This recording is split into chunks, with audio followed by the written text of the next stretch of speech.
প্ৰধানমন্ত্ৰী নৰেন্দ্ৰ মোদী ডাঙৰীয়াই ভূমি উৰ্বৰতা গুণ নিৰ্ধাৰণৰ কাৰণে সইল হেল্থ কাৰ্যসূচী 2015 চনত আৰম্ভ কৰিছিল।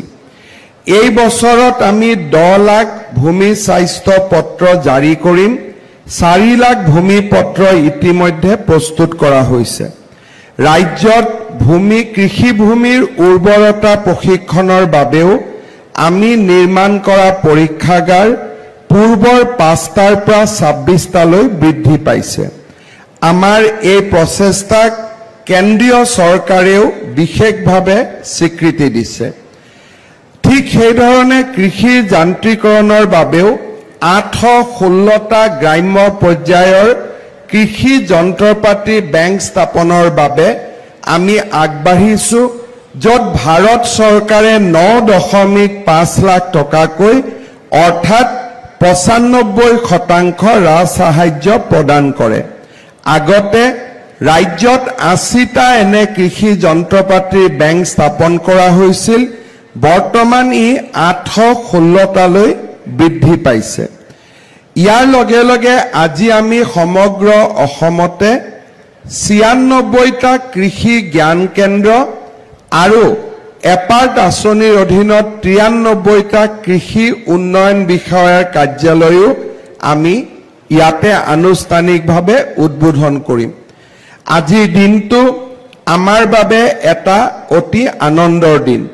আপোনালোকে জানে যে ৰাজ্যত যেতিয়াৰ পৰাই আমি ধান ক্ৰয় কৰাৰ অভিযান আৰম্ভ কৰিছিলোঁ, ৰাজ্যৰ কৃষিত বা কৃষি খণ্ডখনত এটা নতুন উৎসাহ আৰু উদ্দীপনা দেখা গৈছিলে। এইবাৰ আমি সিদ্ধান্ত লৈছোঁ যে ধান বিক্ৰী বা ধান বিপণন কেন্দ্ৰবিলাক গাঁৱৰ পৰা দূৰত থকাৰ কাৰণে কৃষকসকলে কেতিয়াবা বহু দূৰত গৈ ধান বিক্ৰী কৰিব লাগে। এইবাৰ গাঁৱৰ পৰা কৃষি বিপণন কেন্দ্ৰলৈ ধান অনাৰ বাবেও প্ৰতি কুইণ্টলত আপোনালোকক আমি এটা ৰাজসাহায্য দিবৰ বাবে সিদ্ধান্ত লৈছোঁ, যাতে পৰিবহণ খৰচ চৰকাৰে আপোনালোকৰ কমাই দিব পাৰে আৰু ঘৰৰ পৰা কৃষি বিপণন কেন্দ্ৰলৈ অহাৰ যিটো খৰচ তাত আমি সহায় কৰিব পাৰোঁ। ঠিক সেইধৰণে মাষ্টাৰ্ডৰ ক্ষেত্ৰতো আমি বহুখিনি আগবাঢ়িছোঁ। ৰাজ্যত সৰিয়হ উৎপাদনো অভূতপূৰ্বভাৱে বৃদ্ধি হৈছে। মেজৰো এখন বহুত ডাঙৰ বজাৰ ইয়াত নিৰ্মাণ কৰা হৈছে। ৰাজ্যত ইথানেল ফেক্টৰীসমূহ নিৰ্মাণ হোৱাৰ লগে লগে মেজৰো এটা বহুত ডাঙৰ আমাৰ ইয়াতে বজাৰ সৃষ্টি হৈছে। आसाम में हम आज भी 400 युवाओं को नियुक्ति दिया हूँ, सरकारी नौकरी में नियुक्ति दिया हूँ। कुल मिला के हमारे सरकार की समय नियुक्ति प्राप्त करने वाला युवा युवतियों का संख्या 1,25,000 क्रॉस कर चुका है।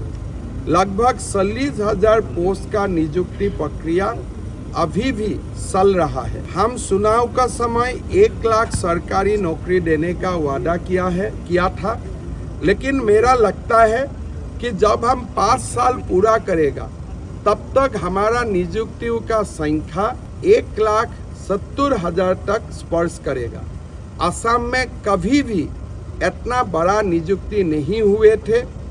खास करके और एक बड़ा बात है, ये नियुक्ति का बाद युवाओं का मन में कभी संदेह नहीं रहता है कि इसमें कुछ घोटाला हुआ है।